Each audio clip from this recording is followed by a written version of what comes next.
Assalamualaikum warahmatullahi wabarakatuh. Alhamdulillahirabbil alamin. Wassalatu wassalamu ala anbiya'i Rasulillahi Muhammadin wa ala alihi wa sahbihi ajmain, amma ba'du. Raditu billahi rabba wa bil islam madinah wa bi Muhammadin nabiyya wa rasulah. Rabbi zidni ilma warzuqni fahma. Jamaah salat subuh rahimakumullah. Mari kita teruskan taklim kita masih tentang fadilah Ramadan dan keutamaan di bulan Ramadan. Bismillahirrahmanirrahim. Di akhir hadis di atas beberapa hari yang lalu Rasulullah Muhammad SAW menganjurkan 4 hal agar kita mengamalkannya sebanyak mungkin pada bulan Ramadan. Yaitu yang pertama, yang kita baca kalimat thayyibah dengan berzikrullah, kemudian beristighfar, kemudian memohon dimasukkan ke dalam surga dan berlindung dari neraka jahanam. Dengan demikian kapan saja ada waktu luang, anggaplah itu sebagai suatu kebahagiaan bagi yang beramal.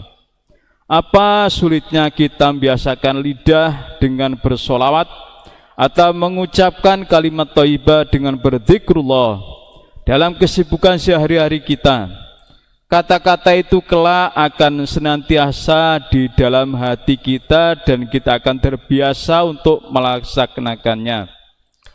Kemudian Rasulullah Muhammad SAW bersabda tentang keutamaan dan adab bulan Ramadan. Yang pertama, bulan Ramadan adalah bulan kesabaran.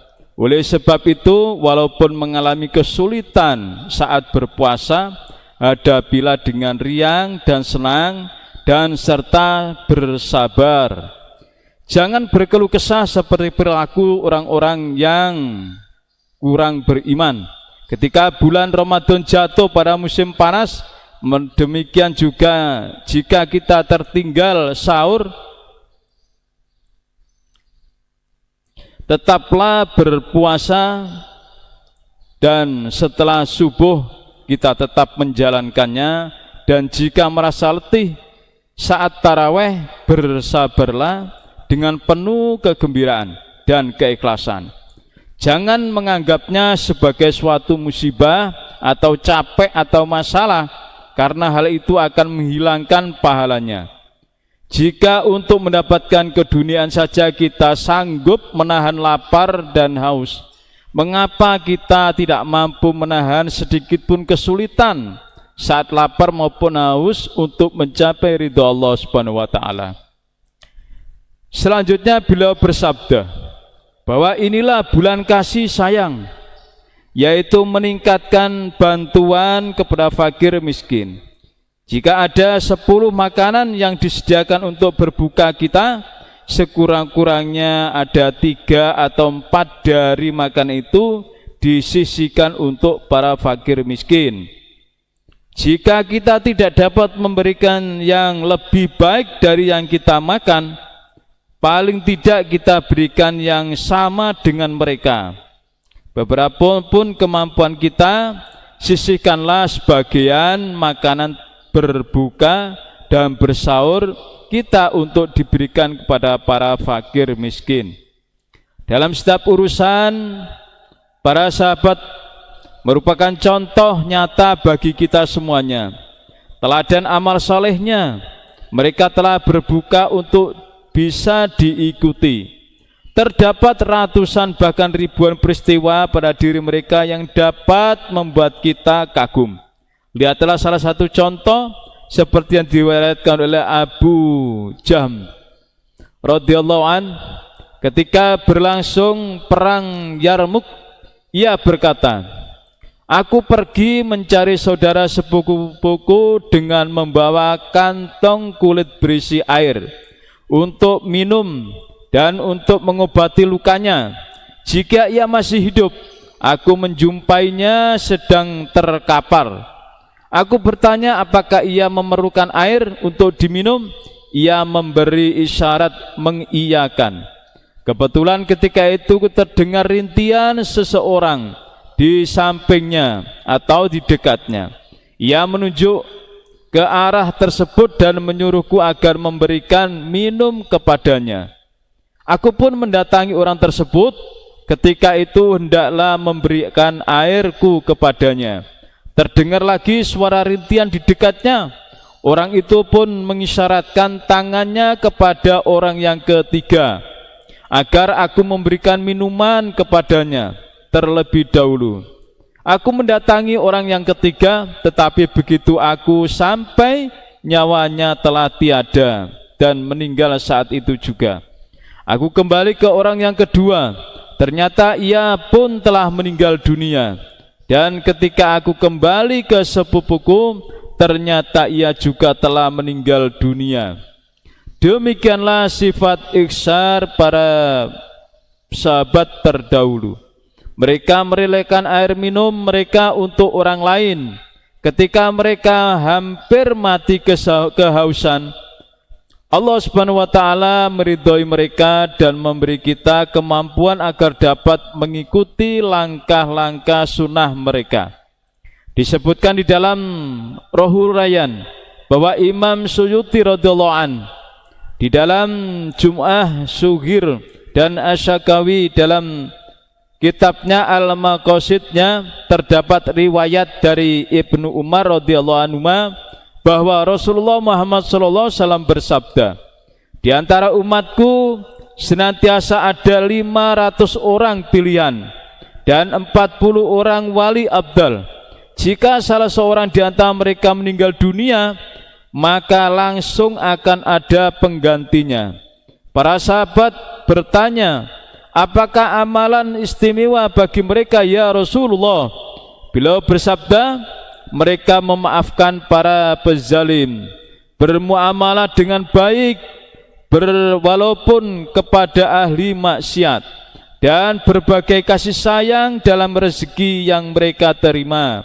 Hadis lain menyebutkan, barang siapa memberi makan kepada orang yang lapar, memberikan pakaian kepada orang-orang yang telanjang, dan memberikan 4 tempat bermalam bagi musafir, Allah pasti akan menyelamatkannya dari ketakutan pada hari kiamat kelak.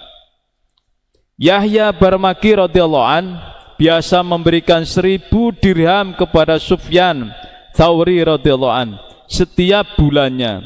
Lalu Sufyan Tsauri radhiyallahu an bersujud kepada Allah Subhanahu wa taala dan berdoa, ya Allah, Yahya telah mencukupi keperluan duniaku.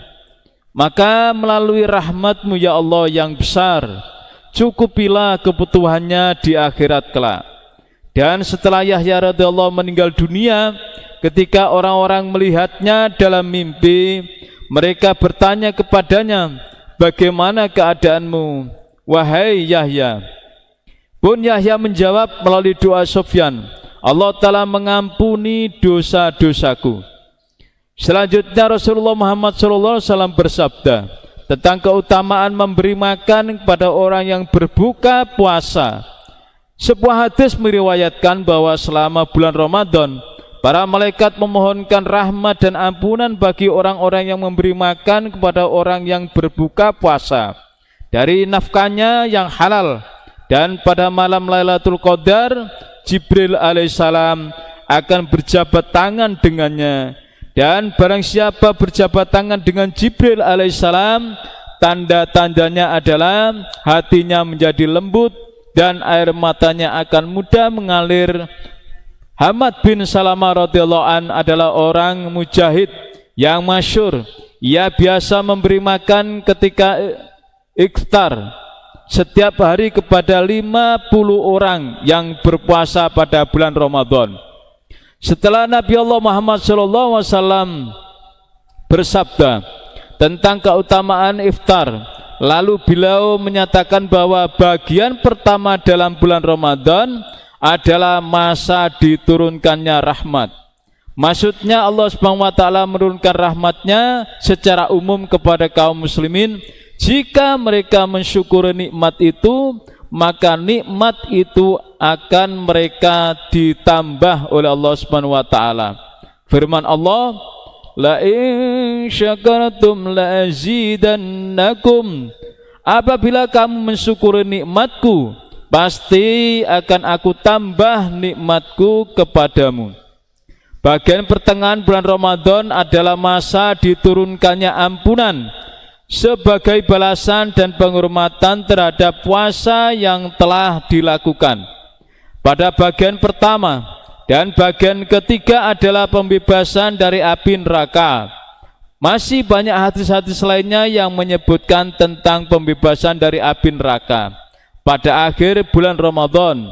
Menurut pendapat saya, bulan Ramadan terbagi menjadi 3 bagian, yakni rahmat, maghfirah, dan kebebasan dari api neraka. Mereka manusia pada umumnya terbagi menjadi 3 golongan tersebut. Alhamdulillah, itulah yang kita kaji bersama. Mudah-mudahan banyak bermanfaat bagi kita semuanya dan kita bisa mengamalkannya dan menyampaikan kepada saudara kita. Subhanakallahumma wa bihamdika asyhadu an la ilaha illa anta astaghfiruka wa atubu ilaik.